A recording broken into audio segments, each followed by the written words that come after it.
เกิดอีหยังขึ้นเวทีของเสียงวีฮกมุนอุ้ยปุ้ยในตอนเศร้าของมือนี่กาทักทายสบายดี FC ทุกทางทุกคนเรามาพบมาพ่อกับค่อยเจเบาลาวคลิปนี้ได้เรื่องราวข้อมูลข่าวสารเกี่ยวกับทั้งฝากฟังของน้องอายจากเสียงวีฮกขอทักทายสบายดี FC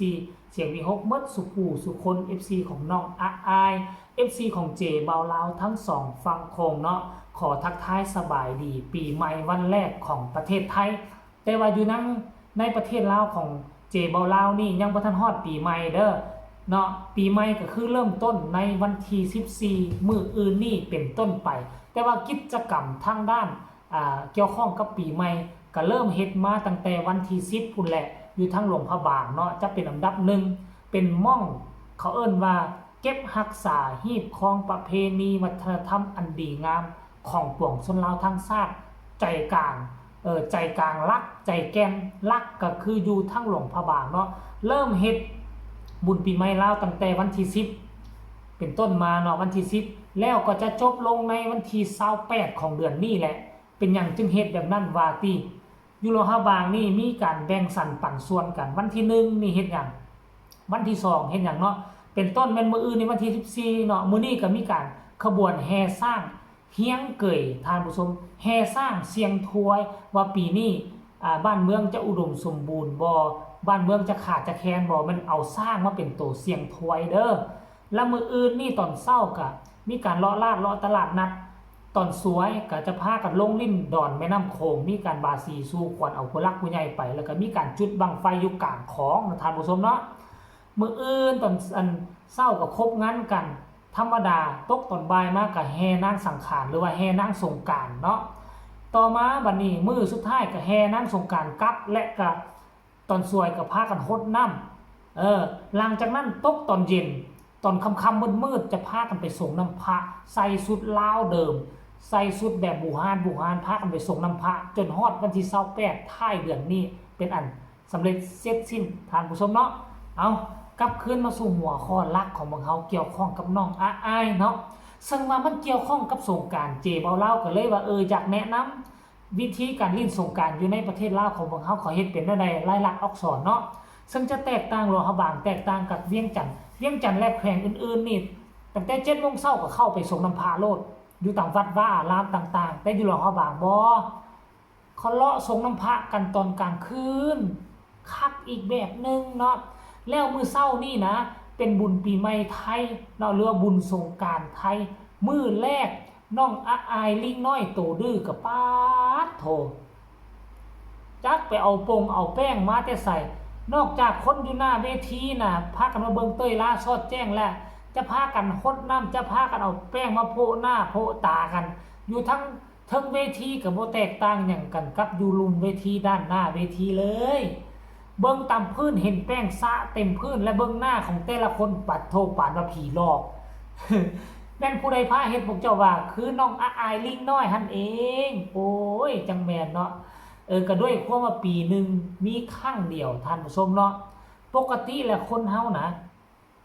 ทำการทำงานมาเป็นมื้อคืนแล้วมันก็ต้องอิดเมื่อยอ่อนล้าตื่นเช้ามาก็น่าจะพากันไปอาบน้ำอาบในล้างหน้าล้างตานอนพักผ่อนซั่นตัวเฮ้ยแต่ว่าบ่เด้อล่ะอายจักไปเอาแป้งมาแต่ใส่ซอง3กล่องแล้วก็พากันกับหมออย่างหมอน้อยๆซื้อหยังก็ลืมซื้อแล้วอันเราก็ดังอยู่เด้เนาะ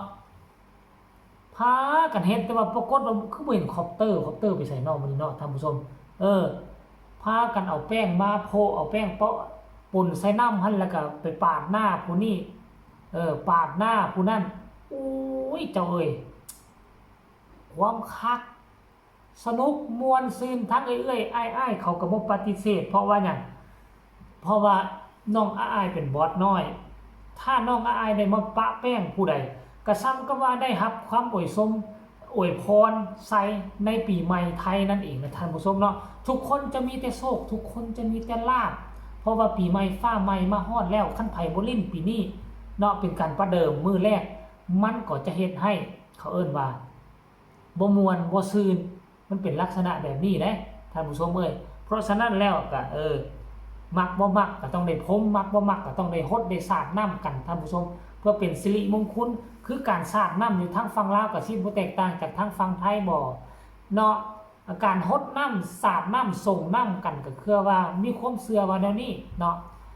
เอาน้ำตัวนี้ล้างทางกายเฮาล้างเอาสิ่งสกปรกสิ่งที่มันบ่ดีเนาะสิ่งที่มันเสนียดจังไรที่มาเกาะอยู่ในวิถีชีวิตของพวกเขาอยู่ในดวงของพวกเขาน่ะให้มันล้างสิ่งนี้ออกไปเบิดแล้วปีใหม่ฟ้าใหม่อีก 2-3 มื้อนี่เนาะมันก็จะมีแต่สิ่งดีๆเข้ามาละปีนึงก็สะล้างเทื่อนึงอันนี้ความเชื่อของพวกเฮาชาวไทยแล้วก็ชาวลาวเด้อเนาะอันนี้ไผเชื่อก็เชื่อไผบ่เชื่อแล้วก็แล้วอันนี้มันเป็นเขาเอิ้นว่ามันเป็นกลอุบายกุศโลบายของผู้เฒ่าผู้แก่คนภาคอีสานกับคนลาวของเฮาเป็นกุศโลบายเชื่อว่าแนวนั้นเพื่อว่าเฮ็ดหยังเฮ็ดให้ทุกคนปีนึงแล้วกลับบ้านกลับซองมาฮดน้ำฮดเก้าดำหัวพ่อแม่ผู้รักผู้ใหญ่เพื่อว่าให้เวลามาเต้าโฮมกันท่านผู้ชมพร้อมกันนั้นเด็กน้อยก็มาส่งฮดน้ำดำหัวให้ผู้ใหญ่ก็อวยพรใส่ให้บรรดาเด็กๆให้บรรดาลูกหลานลูกเต้าเพื่อให้มีสุขภาพแข็งแรงเนาะเพื่อได้มาเจอมาพบมาพ้อกันต่างฝ่ายต่างมีความสุขจบปีใหม่แล้วก็สิมีกำลังจิตกำลังใจก้าวเข้าไปสู่เฮ็ดเวียกการเฮ็ดงานคือเก่าเหมือนเดิมนั่นเองเนาะท่านผู้ชมเนาะอันนี้ก็คือการเคลื่อนไหวคร่าวๆสงกรานต์มื้อแรกและค่อยคิดว่ามื้อแรกนี่มันน่าจะมุนอุ้ยปุ้ยหลายกว่านี้น้องอายคงจะบ่หยุดเพียงซ้ำนี่นะท่านผู้ชมเนาะอยู่ทั้งฝากฟังของจังหวัดทุกท่านนี้ FC ของเจบ่าวลาว FC เสียงมีฮกโดยเฉพาะ FC น้องอายได้เห็นคลิปนี้ล่ะส่งมาใต้คอมเมนต์แดปัจจุบันนี้อยู่ทั้งบ้านพกทานพากันลิ้นแนวใดแดแล้วเนาะแต่ว่าทั้งอยู่ทั้งเมืองลาวแหละแท้ก็เริ่มฮดน้ำมันแหละตั้งแต่เมื่อวานมื้อก่อนแล้วฮดน้ำเนี่ยแต่ว่าพิธีกรรมของปีใหม่ลาวแท้ๆคือเริ่มจากมื้ออื่นเช้าเป็นต้นไปเนาะไผยังบ่เคยไปให้ไปเบิ่งหลวงพระบางเด้อเนาะเป็นม่องที่ต้นกำเนิดการแห่นางสังขารหรือว่าแห่นางสงกรานต์เอาไปนางในสัตว์ต่างๆที่กลุ่มที่มีสีไม้ลายมือจากโรงเรียนศิลปะวัฒนธรรมอยู่ทั้งฝากฝั่งหลวงพระบางเพิ่นเป็นผู้เฮ็ดและมื้อนี้ก็นางสังขารก็ได้นางหลังพญาเสือโคร่งเนาะเลือกเมื่อคืนนี้ตัดสินกันเป็นที่เรียบร้อยได้ทั้งหมด7คนลูกสาวของกบิลพรหม7คน7ทานเนาะจะพากันมาแห่แหนเสียนของกบิลพรหมพระพรหม